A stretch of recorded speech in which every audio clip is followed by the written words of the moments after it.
This first story is called This New Old House. I have never heard of these stories before, so I hope you guys like them, and let's see what they have in store for us. Okay. We bought an old house, my boyfriend and I.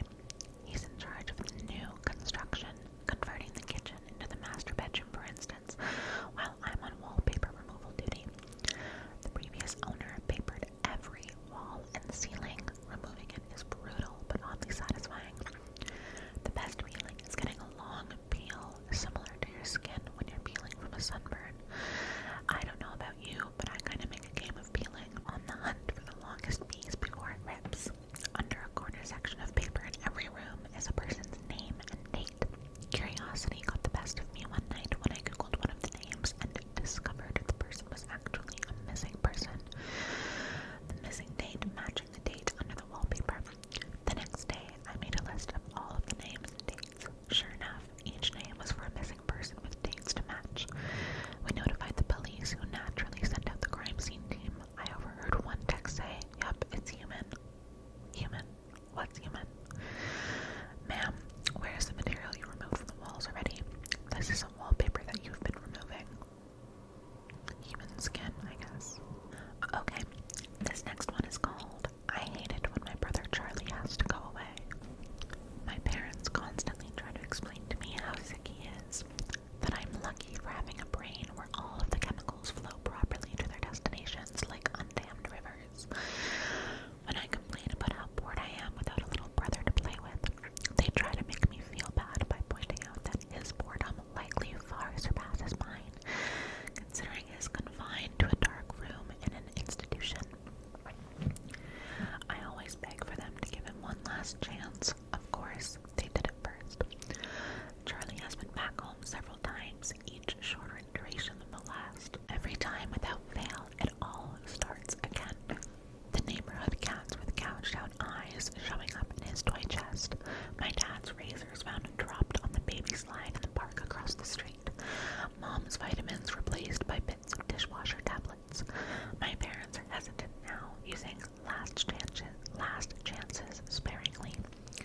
They say his disorder makes him charming, makes it easy for him to fake normalcy, and to trick the doctors who care for him into thinking he is ready for rehabilitation.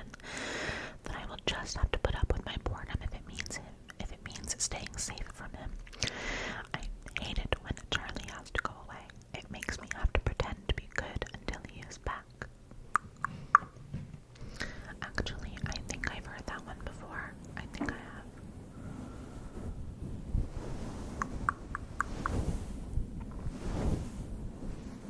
Okay. The next one is called Guardians.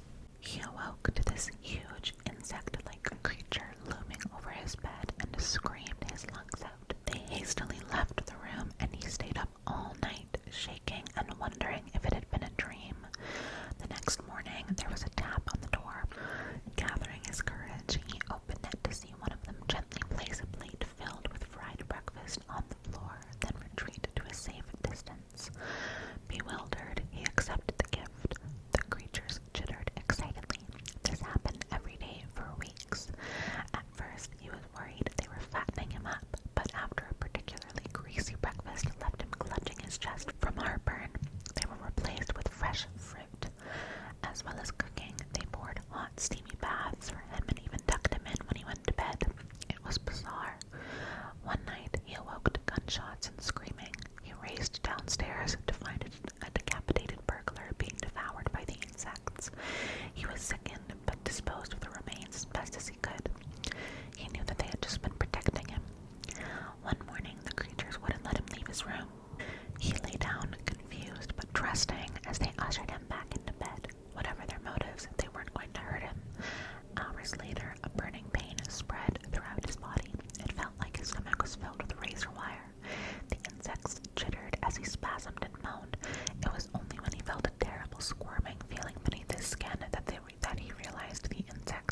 sense a sort of aura around them, a colored outline based on how long that person has to live. Most everyone I meet around my age is surrounded by a solid green hue, which means they have plenty of time left. A fair amount of them have a yellow-orangish tinge to their auras, which tends to mean a car crash or some other tragedy that was unexpected. Anything that takes people before their time, as they say. The real fun is when the auras venture into the red at the end of the spectrum, though. Every now and again, I'll see someone who's basically a walking stoplight. These are the ones who get murdered or kill themselves. It's such a rush to see them and know their time is numbered. With that in mind, I always get to class very early so I can scout out my classmates' fates. The first kid who walked in was basically radiating red. I chuckled to myself, too damn bad. But as people kept walking in, they all had the same intense glow. I finally got a glimpse of my rose-tinted reflection in the window, but I was too stunned to move. Our professor stepped in and locked the door, his aura a sickening shade of green. I honestly thought it was going to be like the person telling the story was going to be like the killer or something. Yeah, but I guess it's the professor. They got the definition wrong. This is the next story. It has been said that the definition of insanity is doing the same thing over and over and expecting different results.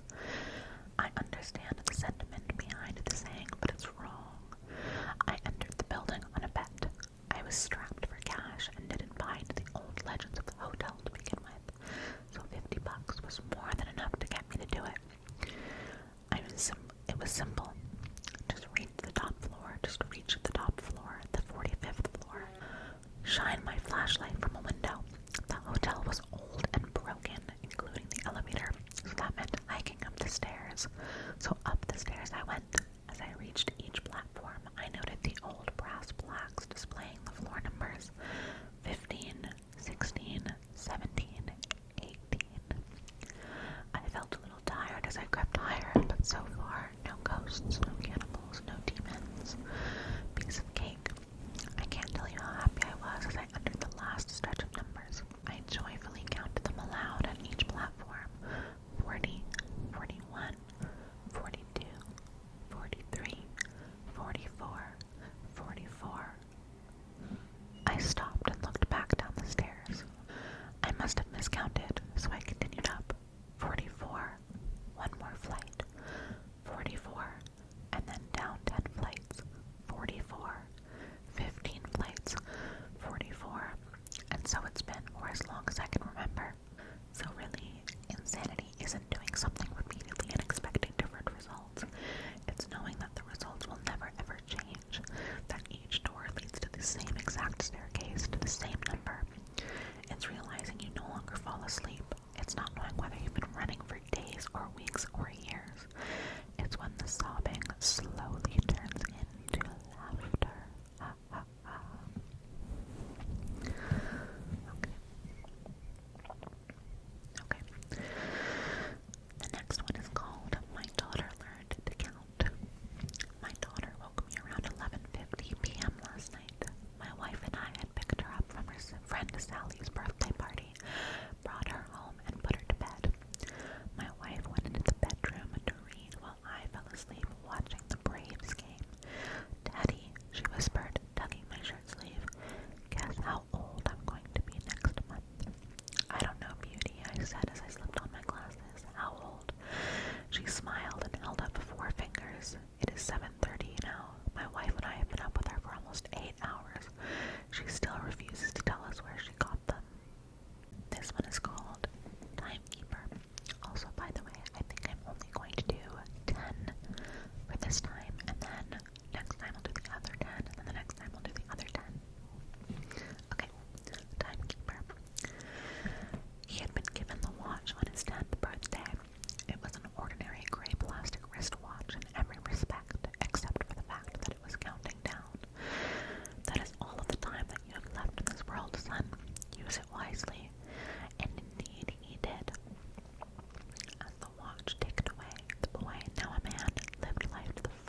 was kind of like the movie, spoiler alert if you haven't seen it.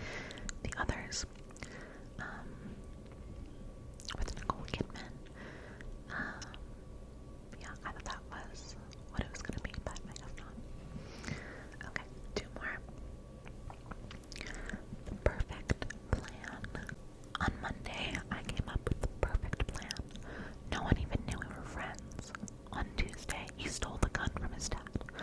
On Wednesday, we decided to make our move during the following day's pep rally. On Thursday, while the entire school was in the gym, we waited just outside the doors. I was to use the gun on whoever walked out first, then he would take the gun and go into the gym blasting. I walked up to Mr. Quinn, the guidance counselor, and shot him in the face 3 times. He fell back into the gym dead. The shots were deafening. We heard screams in the auditorium. No one could see us yet. I handed him the gun and whispered, "Your turn." He ran into the gym and started firing. I followed a moment after. He hadn't hit anyone yet. Kids were scrambling and hiding. It was mayhem. I ran up behind him and tackled him. We struggled. I wrenched the gun out of his hands, turned it on him, and killed him. I closed his mouth forever. On Friday, I was anointed a hero. It was indeed the perfect plan. Actually, that one's kind of scary. Yeah, like he co-inspired, or not co-inspired, he was the co-perpetrator of the shooting, yet he tricked his friend into believing that they were both gonna kill the kids, and then he killed him to become a hero, I guess. It's not always the goal of criminals, of murderers, of famous serial killers, attention and to be known, to be a hero. I don't know. Okay. Last one for today. Warrior of God. If God exists, why is there so much evil in the world? It's a common question, but it is misplaced. All things must have balance, light and dark, good and evil, sound and silence. Without one, the other cannot exist. So if that's true, then God does nothing to fight evil. That might be your follow-up question. Of course, he fights evil relentlessly. I am Tertullian, one of his most holy and righteous angels. I roam the earth, disposing of evil wherever I can find it. I kill the monsters you don't ever want to know about. I crush them completely so you can sleep at night. You humans have no idea how many of you live because of the work that I do. But what about Stalin, Hitler, Ted Bundy, Jack the Ripper? Well, those are the minor ones I had to let live for balance. The ones I destroy are too horrible and vile to survive. What's funny is, while I would wager that you've never heard the